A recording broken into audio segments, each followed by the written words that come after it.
एक घने और पुराने जंगल के बीचों बीच एक अकेली सी झोपड़ी में बाबा सलीम नाम का एक बूढ़ा आदमी रहता था। उसकी दाढ़ी बर्फ जैसी सफ़ेद थी, आंखों में गहराई और चेहरे पर जैसे सैकड़ों कहानियां उकेरी हुई थीं। गांव के लोग उसे जंगल वाला बाबा कहते थे।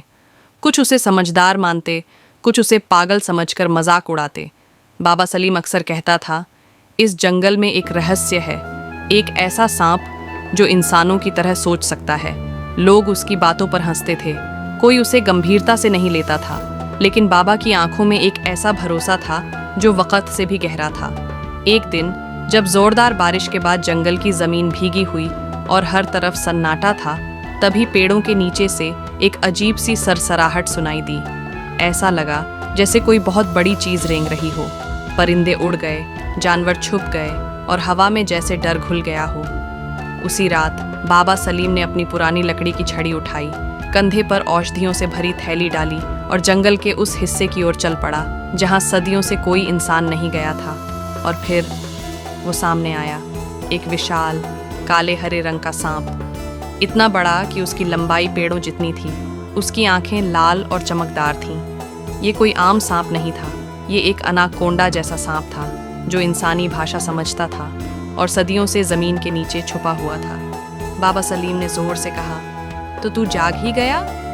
सांप ने जोर से फूंफकारा और पेड़ों को लपेटकर जमीन में धंसाने लगा। असल में ये सांप एक प्राचीन श्राप का नतीजा था, एक क्रूर राजा की आत्मा जो सांप के रूप में कैद कर दी गई थी। बाबा सलीम का परिवार पीढ़ी दर पीढ़ी इस राज का रक्षक था और अब वक्त आ चुका था उस सांप को फिर से सोने का। जंगल में एक भयानक लड़ाई शुरू हुई।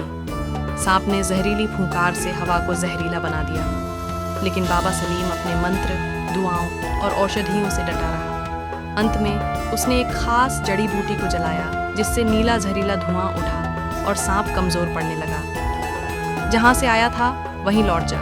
बाबा की अंतिम हुंकार पर वो सांप चीखता फुफकारता जमीन में समा गया। अगली सुबह गांव वाले जंगल के किनारे पहुंचे तो वहां सिर्फ राख, टूटे पेड़ और एक सूनी झोपड़ी बची थी। दरवाजे पर एक लकड़ी की पट्टी पर कुछ लिखा था, सांप फिर सो गया है, लेकिन अगर वो फिर जागा तो मैं लौट कर आऊँगा।